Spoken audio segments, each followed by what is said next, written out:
నమస్తే. ప్రస్తుతం మనం తెలంగాణ భవన్లో ఉన్నాం. తెలంగాణ భవన్లో అత్యంత వైభవంగా ఈరోజు మహిళా దినోత్సవ వేడుకలను ఎమ్మెల్సీ కవిత అధ్యక్షతన జరిగింది. మనతో పాటు బీఆర్ఎస్ రాష్ట్ర నాయకురాలు ఉమ్మక్కతో ఉన్నారు. మనం మాట్లాడదాకా. నమస్తే. నమస్తే. ముందుగా అంతర్జాతీయ మహిళా దినోత్సవ శుభాకాంక్షలు. Thank you brother. ఈరోజు రాష్ట్ర వ్యాప్తంగా మహిళలందరూ కాంగ్రెస్ పార్టీ పరిపాలనలో సంతోషంగా ఉన్నారని చెప్పేసి చెప్తా ఉన్నారు. ఈరోజు ఒక రాష్ట్ర నాయకురాలుగా చెప్పండి, నిజంగానే రాష్ట్ర వ్యాప్తంగా ఆర్టీసీలో వాళ్ళని మమేకం చేయడం కానీ, మహిళల్ని పెద్ద ఎత్తున మహిళలందరికీ గృహజ్యోతి పథకం ఇవ్వడం కానీ, ఉచిత బస్సు ఇలాంటివన్నీ మేము చేస్తున్నాం, కాంగ్రెస్ పరిపాలనలో చాలా బాగుంది రాష్ట్రం అని చెప్తున్నారు.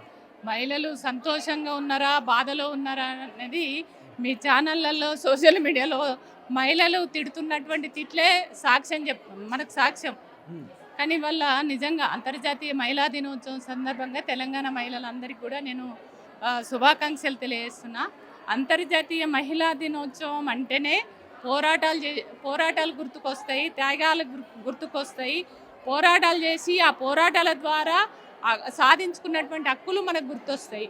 కాబట్టి ఆ హక్కుల్ని గుర్తు చేసుకోవడానికి మహిళలు ఈ ఒక్క అంతర్జాతీయ మహిళా దినోత్సవం సందర్భంగా అందరం ఒక ప్రపంచవ్యాప్తంగా కూడా ఒక దగ్గర గ్యాదర్ అయ్యి జరుపుకోవడం అనేది ఒక సాంప్రదాయంగా కొనసాగుతుంది. అందులో భాగంగానే తెలంగాణ భవన్లో ఇవాళ పెద్ద ఎత్తున ఇవాళ అంతర్జాతీయ మహిళా దినోత్సవం జరుపుకోవడం జరిగింది.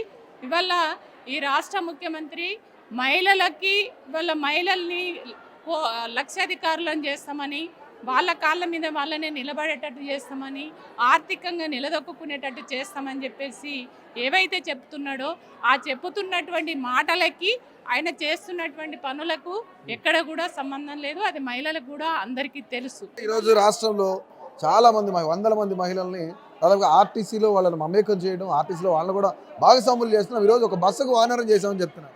అది బస్సుకు ఓనర్లను చేయడం కాదు. ఇవాళ బస్సులు ఉచిత ప్రయాణం అని పెట్టి ఆనాడు ప్రకటించినటువంటి ఈ ముఖ్యమంత్రి ఆ ఒక్కటి తప్ప ఇంకేది కూడా అమలు చేయలే. మహిళలకు సంబంధించిన స్కీములలో ఆ ఒక్కటి కూడా ఉన్నటువంటి బస్సులు తక్కువ చేసి మహిళలు ఆ ప్రయాణంలోనే ఇబ్బంది పడుతున్నటువంటి ఆర్టీసీకి ఇప్పటి వరకు చెల్లించవలసిన బకాయిలు ఇప్పటి వరకు చెల్లించలేదు. మళ్ళీ ఇప్పుడు మహిళలనే ఇవాళ బస్సులకు ఓనర్లు చేస్తామనేది అది తప్పుడు. అంటే చేస్తే సంతోషిస్తా నేను, వాళ్ళు మహిళలు లక్షాధికారులు అయితే సంతోషిస్తా నేను, కానీ వాళ్ళని మాత్రం రోడ్డుకి ఇడిచి ఇబ్బందుల పాలు చేయొద్దు అని చెప్పేసి ఈ రాష్ట్ర ముఖ్యమంత్రికి నేను హెచ్చరిస్తున్నాను. రాష్ట్రంలో అంటే అన్ని పథకాలు మహిళలకు ఏదైతే పథకాలు ఇస్తున్నారో 500 రూపాయల గ్యాస్ సిలిండర్ కానీ, 200 రూపాయలు ఉచిత కరెంటు కానీ, 200 యూనిట్ల లోపు ఉచిత బస్సు కానీ, లేదా 2500 కానీ, ఇవన్నీ కూడా నెరవేరిన పరిస్థితి ఉందా ఈరోజు? అదే కదా ఇవాళ మహిళలు, అదే కదా మహిళలు మొత్తుకునేది అది. ఆనాడు ఓట్లప్పుడు వచ్చినటువంటి రాష్ట్ర ముఖ్యమంత్రి అన్ని అబద్ధాలు చెప్పిండు, చాలా వాగ్దానాలు, తులం బంగారం అన్నాడు, 4000 పెన్షన్ అన్నాడు, రైతు బంధు అన్నాడు, రుణమాఫీ అన్నాడు, ఏది కూడా సక్రమంగా చేస్తలేడు. ఇవాళ కేసీఆర్ కిట్, ఆనాడు కేసీఆర్ గారు ఇచ్చినటువంటి కిట్టు పథకాలన్నీ మహిళల కోసం ఇచ్చినటువంటి పథకాలు ఏవైతే ఉన్నాయో అవన్నీ కూడా బంద్ చేసిండు. ఇవాళ ఒక్కటి కూడా అమలు చేస్తలేడు.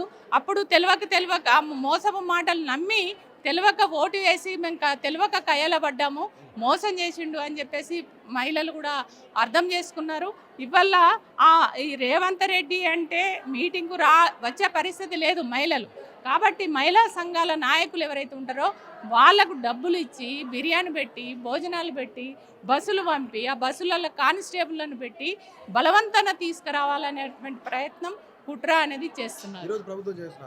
వీళ్ళంతా కూడా ఈ మహిళలందరూ మీ పార్టీకి సంబంధించిన వాళ్ళ? నిజంగానే వీళ్ళందరినీ కూడా మీరు డబ్బులు ఇచ్చి కానీ, లేదంటే బిర్యానీలు పెట్టి కానీ, ఫుడ్ పెట్టి కానీ అట్లనే తీసుకొచ్చారా వీళ్ళందరినీ కూడా? టీఆర్ఎస్ పార్టీ ఉద్యమ పార్టీ. ఈ ఉద్యమ పార్టీకి ఎప్పుడు కూడా మహిళలు స్వచ్ఛందంగా ఉద్యమంలో పాల్గొన్నారే తప్ప ఎప్పుడు కూడా పైసలు పెట్టి, ఆశలు పెట్టి తీసుకొచ్చినటువంటి పరిస్థితులు. అందరూ కూడా ఇవాళ మహిళలు వాళ్ళంతా ఉద్యమకారులు, ఆనాడు తెలంగాణ కోసం పోరాడినటువంటి వాళ్ళు. ఎప్పుడు కూడా ప్రతి సంవత్సరము అంతర్జాతీయ మహిళా దినోత్సవము తెలంగాణ భవన్లో జరుపుకునేటువంటి సాంప్రదాయం ఉంది.